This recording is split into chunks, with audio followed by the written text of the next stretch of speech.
Tujuan pembelajaran kita adalah menganalisis struktur keruangan dan interaksi desa dan kota. Sebelum kita mulai, mari kita simak tayangan berita berikut ini. Hujan deras dengan intensitas tinggi mengguyur Kecamatan Munjungan, Kabupaten Trenggalek mulai kemarin siang hingga tadi malam, Kamis 3 November 2022. Akibatnya 6 jembatan rusak, bahkan salah satu jembatan putus sehingga menutup total jalur Munjungan ke Watulimo arah Pantai Prigi. Susah. Gara-gara jembatan putus, saya nggak bisa kirim sayur ke kota, Mas. Sama Cak Afid, saya juga merasa susah dengan terputusnya jembatan itu. Oh, sama berarti ya? Sama saya merasakan. Susah kenapa Pak? Monggo gorengannya mumpung masih hangat. Ya mikir jembatan putus Mbak, Mas. Daripada mikir jembatan putus terus, mari kita makan Mas.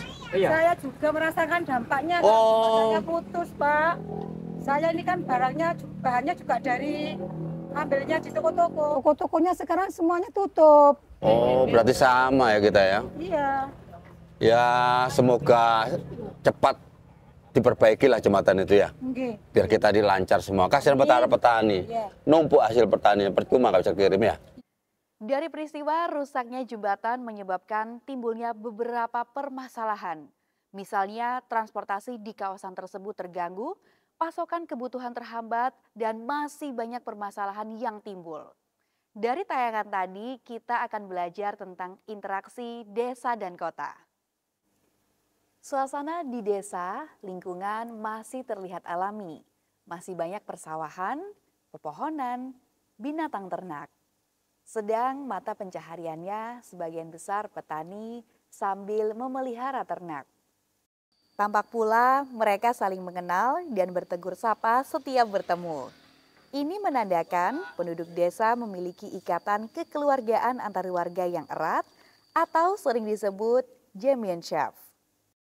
Kalau kita mau tinggal sejenak di desa, maka kita pun akan tahu kalau mereka memegang teguh norma agama, hukum, dan adat istiadat. Allahu Akbar, Allahu Akbar.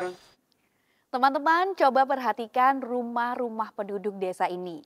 Kalau kita perhatikan, ada pola-pola tertentu dalam mendirikan rumah. Inilah yang disebut pola permukiman desa. Setidaknya ada 3 pola permukiman yang kita kenal, yaitu permukiman memanjang, permukiman mengelompok, dan pola permukiman menyebar. Pola ini disebut pola permukiman memanjang. Pola permukiman memanjang sering kita jumpai di sepanjang jalan, aliran sungai, dan sepanjang pantai. Selain pola permukiman memanjang, ada 2 pola permukiman yang lain. Mari kita perhatikan. Pola permukiman penduduk ini disebut pola permukiman berkelompok. Sedangkan yang ini disebut pola permukiman menyebar. Pola ini sering dijumpai pada topografi yang kasar atau daerah yang rawan banjir. Dari tayangan tadi terdapat 3 pola permukiman, yaitu permukiman memanjang, permukiman mengelompok, dan pola permukiman menyebar. Setelah kita kenali desa, sekarang kita kenali tentang kota. Di kota sangat jauh perbedaannya dengan di desa, terutama suasana lingkungannya. Di kota didominasi oleh gedung bertingkat, jalan lebar, reklame, serta lalu lalang kendaraan bermotor yang padat. Berdasarkan besarnya sebuah kota, kota dapat dikategorikan berdasarkan besarnya kota. Kota kecil, jumlah penduduknya antara 20.000 hingga 50.000 orang.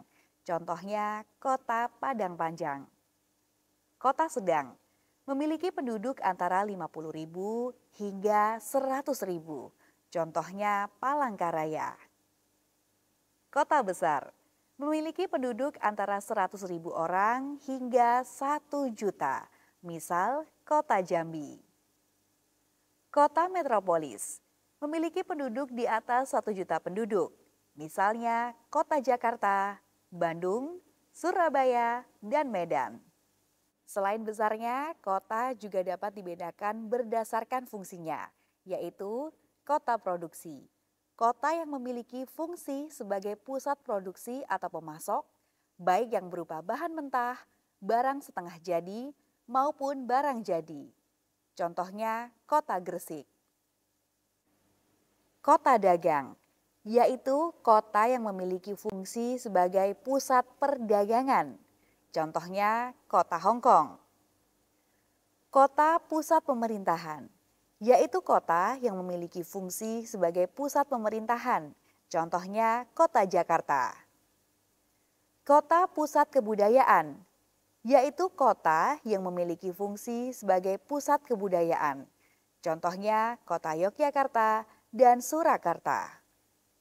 Teman-teman, dalam bermasyarakat kita selalu berinteraksi dengan orang lain.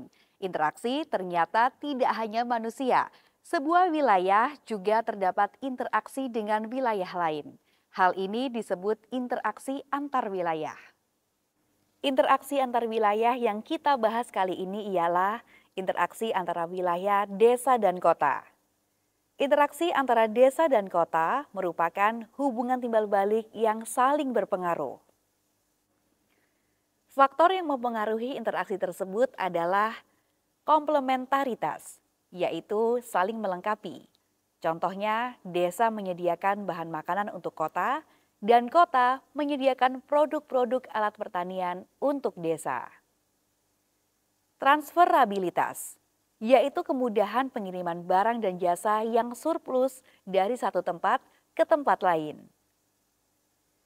Intervening opportunity, yaitu upaya untuk mencari kesempatan di tempat lain yang lebih menguntungkan. Hal ini bisa kita lihat dengan banyaknya anak muda desa yang pergi ke kota untuk mencari pekerjaan. Mak. Mak. Apa, Tonduk? Saya mau ngomong, Mak. Ngomong apa, Tonduk?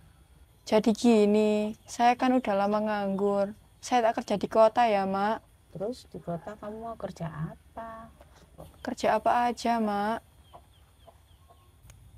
Sebenarnya emak berat jauh dari kamu, Nduk. Tapi mau gimana lagi? Kalau di sini terus kamu nggak bisa cari kerja. Boleh ya, Mak? Tolong kasih saya izin. Iya, Nduk. Kalau memang itu sudah jadi keputusan kamu. Iya, Nduk. Emak izinin. Jaga diri ya. Iya, Mak. Jangan lupa sholatnya. Iya, Sering-sering Mak. kasih kabar emak ya, Nduk. Iya. Kekuatan hubungan kota dengan desa tergantung pula dengan jarak keduanya. Semakin jauh letak dari desa ke kota, maka semakin lemah pula interaksinya. Akses transportasi meliputi jalan raya, jembatan yang menghubungkan keduanya yang sangat berpengaruh. Wilayah interaksi ini akan membentuk lingkaran-lingkaran, dimulai dari pusat kota sampai ke wilayah desa. Zona-zona interaksi desa dan kota oleh Binarto dijelaskan sebagai berikut. 1. City, diartikan sebagai pusat kota.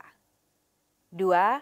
Suburban, suatu wilayah yang lokasinya dekat pusat atau inti kota dihuni oleh para pengelaju. 3.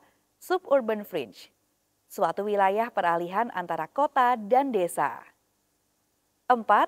Urban fringe, suatu wilayah batas luar kota yang mempunyai sifat mirip kota. 5. Rural urban fringe, wilayah yang terletak antara kota dan desa yang ditandai dengan pola penggunaan lahan campuran antara sektor pertanian dan non-pertanian. 6. Rural atau wilayah desa, wilayah yang masih menitik beratkan pada kegiatan pertanian. Interaksi desa dan kota membawa sejumlah dampak positif bagi desa. Di antaranya, meningkatnya literasi dan tingkat pendidikan di pedesaan. Meningkatnya produktivitas pertanian karena menggunakan teknologi tepat guna. Dan semakin memadainya berbagai fasilitas umum di desa. Sementara itu, bagi kota, interaksi ini juga membawa dampak positif. Antara lain, tercukupinya bahan makanan yang dipasok dari desa, tercukupinya tenaga kerja, dan produk yang dihasilkan kota dapat terserap atau terjual ke pedesaan. Meski memiliki dampak positif, terdapat juga dampak negatif dari interaksi ini.